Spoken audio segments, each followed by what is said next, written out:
नमस्ते। Sine bar और slip gauge के द्वारा एंगल को नापने के इस सत्र में आपका स्वागत है। आइए सत्र की शुरुआत करते हैं। आइए इस सेशन के उद्देश्यों पर नजर डालते हैं। सेशन के अंत में आप निम्न में सक्षम होंगे: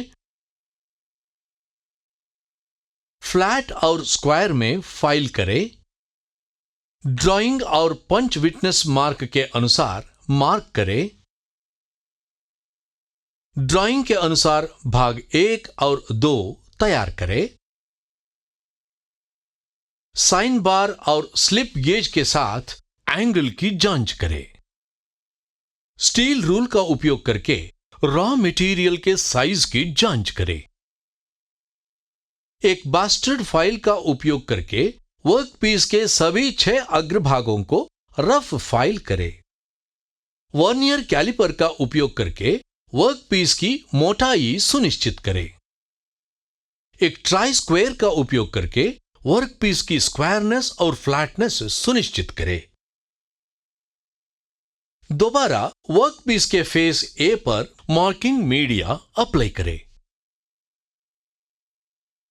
फेस बी को 65 mm पर पैरेलल लाइन मार्क करें और फेस सी को 100 mm पर पैरेलल लाइन मार्क करें, जो एक एंगल प्लेट के खिलाफ एक सरफेस टेबल पर वर्नियर हाइट गेज का उपयोग करके बट करें। एक एनविल पर डॉट पंच और बॉल पिन हथौड़ा का उपयोग करके लाइनों को विटनेस मार्क करता है। ड्राइंग के अनुसार दिए गए साइज में सेकंड कट फाइल का उपयोग करके एक्सेस मटेरियल को फाइल करें। सुनिश्चित करें कि वर्कपीस वर्नियर कैलिपर का उपयोग करके 100 mm into 65 mm into 11.5 mm size का है। एक ट्राई स्क्वायर का उपयोग करके वर्कपीस की स्क्वायरनेस और फ्लैटनेस सुनिश्चित करें। दोबारा वर्कपीस के फेस ए पर मार्किंग मीडिया अप्लाई करें। वर्नियर हाइट गेज का उपयोग करके अग्रभाग बी से 10 mm, 15 mm, 20 mm, 45 mm, 50 mm और 55 mm पर पैरेलल लाइंस को मार्क करें। एक स्टील रूल और एक स्क्राइबर का उपयोग करके ड्राइंग के अनुसार प्रोफाइल लाइनों को कनेक्ट करें। एक डॉट पंच और बॉल पिन हैमर का उपयोग करके प्रोफाइल लाइनों को विटनेस मार्क करें। हैक्सॉ करें और मटेरियल को 2 बराबर भागों में काटें। एक बास्टर्ड फाइल का उपयोग करके फाइल भाग 1 को रफ करें और आवश्यक शेप और साइज के लिए एक स्मूथ फाइल का उपयोग करके फिनिश करें। वर्नियर कैलिपर के साथ डायमेंशंस की जांच करें। वर्नियर बिवल प्रोट्रैक्टर के साथ 19 डिग्री 17 मिनट के एंगल की जांच करें। इसी तरह अब तक बास्टर्ड फाइल का उपयोग करके फाइल भाग 2 को रफ करें और आवश्यक शेप और साइज के लिए एक स्मूथ फाइल का यूज करके फिनिश करें। वर्नियर कैलिपर के साथ डायमेंशंस की जांच करें। वर्नियर बिवल प्रोट्रैक्टर के साथ 19 डिग्री 17 मिनट के एंगल की जांच करें। एंगुलर सरफेसेस पर हाई स्पॉट्स जांच करने के लिए सरफेस प्लेट पर प्रोशियन ब्लू रंग को समान रूप से अप्लाई करें। भाग 1 और भाग 2 एंगुलर सरफेसेस को सरफेस प्लेट पर रखें और धीरे से आगे बढ़े। सरफेस प्लेट से जॉब ले और एंगुलर सरफेसेस पर हाई स्पॉट यानी प्रेशियन ब्लू स्पॉटेड मार्क्स को नोटिस करें।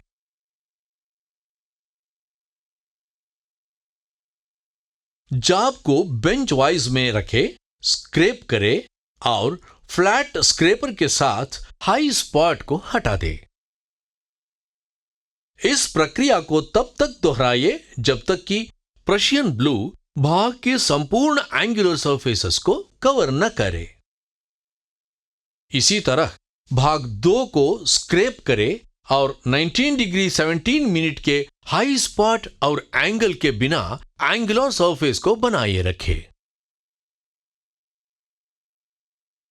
अब आइए हम साइन बार और स्लिप गेज का उपयोग करके तैयार पार्ट्स के टेपर एंगल को एक्यूरेट रूप से मापना सीखें। सरफेस प्लेट, साइन बार और स्लिप गेज को सॉफ्ट क्लॉथ से साफ करें।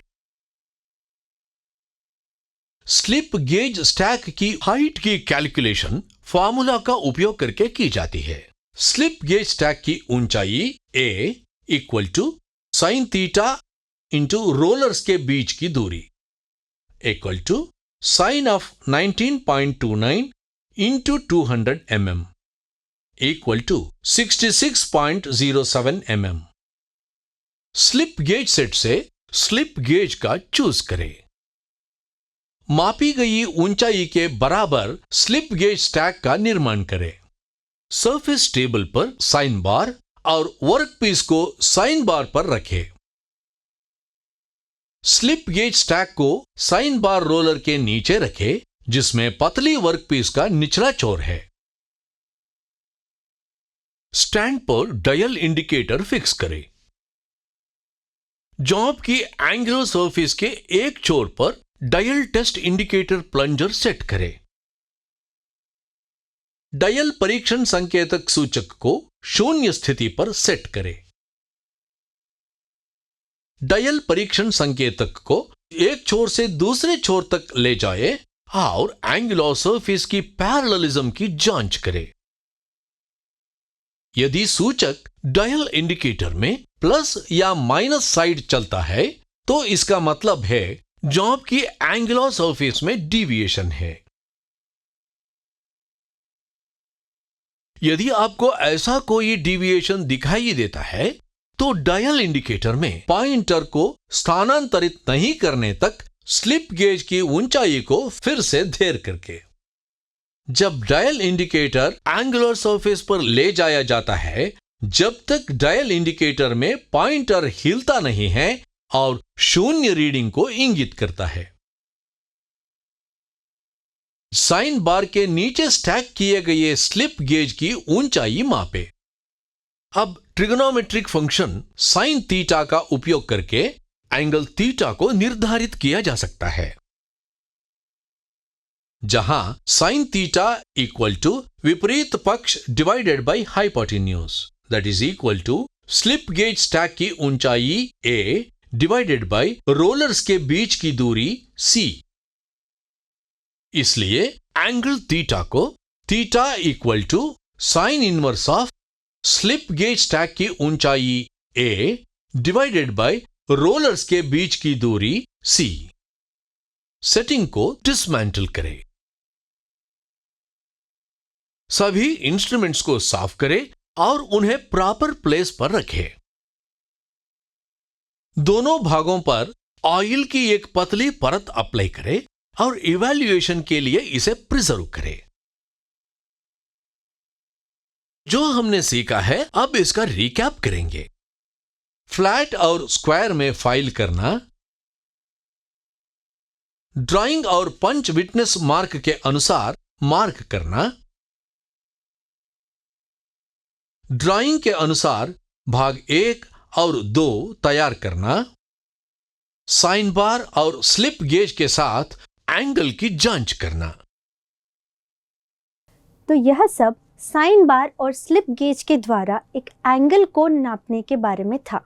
आशा है कि आप सभी अवधारणाओं को समझ गए होंगे। आइए अगले सत्र में मिलते हैं।